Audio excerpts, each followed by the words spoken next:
In this chapter, we look at the idea of abstraction and changes in the nature of architectural abstraction associated with the advent of modernism, especially in the early 20th century. Now, architecture cannot be understood without reference to the notion of abstraction. We discuss buildings in terms of form, space, geometry, context, color, meaning, or anything else only to the extent that we abstract from the infinite qualities that are actually present in its material. The Pantheon in Rome, for example, can be understood in terms of its geometry, as a sphere within a cube, an abstraction that leaves out lots of things present in the building, including the particular qualities and quantities of brick and stone, concrete, and the details of their ornamentation. But even if architecture cannot be understood without reference to abstraction, we still need to account for all the other aspects of building. In traditional architecture, before the advent of modernism, in the Palazzo Farnese in Rome, for example, we still have an architect that is concerned with issues of abstraction, with proportion, with composition. But in this building, windows still remained windows, doors remained doors, walls remained walls, and roofs remained roofs. The nature of architectural abstraction changed in the early 20th century with a new, and in my view, misplaced confidence that abstraction could be divorced more completely from conventional architectural elements and from building science in general.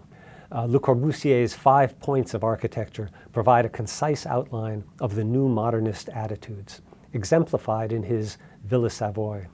These included pilotis, or the columns that lift the building off the ground, the free plan, the free facade, horizontal windows, and flat roofs with roof gardens. All of this was enabled by the potential of new technologies, in particular the replacement of load-bearing walls with structural frameworks, to overcome what were considered by the modernists to be insufferable constraints of traditional construction. So in this scheme, windows become abstracted as just voids in a kind of solid void paradigm, and defamiliarized material choices, for example, the use of stucco, which doesn't reveal any particular quality of the actual materiality, versus things like clapboards or even brick. Sloped roofs were banished, along with any references to traditional tectonic geometry of attics and gables. And of course, all decorative elaboration is omitted. Yes, lip service is paid to utilitarian function in early modernism. For example, even Le Corbusier's aphorism that a house is a machine for living in is an example of that attention to utility. But a more radical agenda was also advocated. This involved giving priority to the function of expression. The architectural critic and advocate for modernism, Siegfried Gideon, the author of Space, Time, and Architecture, argued that being functional is not architecture's primary function. Rather, the primary function of architecture is the interpretation of a way of life, a zeitgeist. Once expression was valued in this way and influenced by the competitive pressure motivating avant-garde production, it didn't take long before architects and engineers began to articulate the counterintuitive function of dysfunction, where Le Corbusier saw the engineering profession as being, quote, inspired by the law of economy and governed by mathematical calculation, end quote.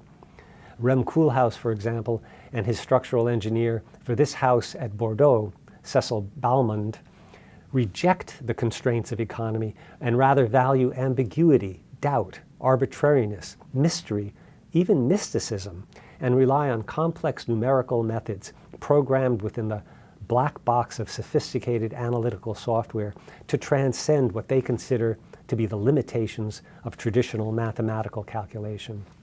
Where the early modernists still held on to some notion of rationality to justify their defamiliarized abstractions, later iterations of modernism, sometimes labeled as postmodernist, retained the modernist strategy of defamiliarized abstraction, but no longer relied upon rational justifications for their formal manipulations. One could say that the rationality of early modernism no longer adequately served the purpose of competition, since it itself had become a bit too familiar and commonplace. But as we'll see, it is the notion of defamiliarized abstraction that was and is problematic, whether or not the architects espouse a rational modernist or irrational postmodernist sensibility. The defamiliarized expression of both modern and postmodern architecture can be understood as expressing the ideals of capitalist freedom. But before examining idealized expressions of freedom, let's briefly examine what capitalist freedom actually entails. According to Carl Held and Audrey Hill in their book, The Democratic State, such freedom is nothing more than the allowance granted by modern democratic states to their citizens, without regard to their natural and social differences, to pursue their conflicting particular interests. In other words, quoting from the book, the state obliges its citizens to respect private property in their economic competition and forces them to recognize that some people have the wealth of society at their disposal while others are excluded from it. Now, if freedom in this economic sense is to do whatever you want and take whatever you want, limited only by the wealth and property which is at your disposal and the obligation to respect the property of others, then the idealization of freedom abstracts from the bleak economic and social consequences of these obligations for most of the planet's population.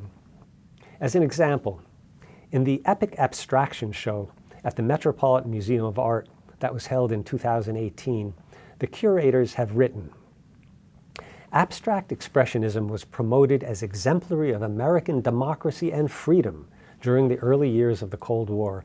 These works retain their audacious dynamism and sense of daring," end quote. Now, a key phrase in this curatorial gloss refers to the artist Jackson Pollock's audacious dynamism and sense of daring. And this expresses the ideal of freedom as the breaking of conventions. To repeat and reprise what has gone before is, of course, just as valid an exercise in freedom as to break boundaries and defy conventions. Freedom is, after all, the ability to do whatever you want to do, as long as you own the property that you are doing something with or to, while not transgressing the boundaries of someone else's property. But doing nothing new or daring, while it may well be an example of freedom, is not typically a viable expression of freedom.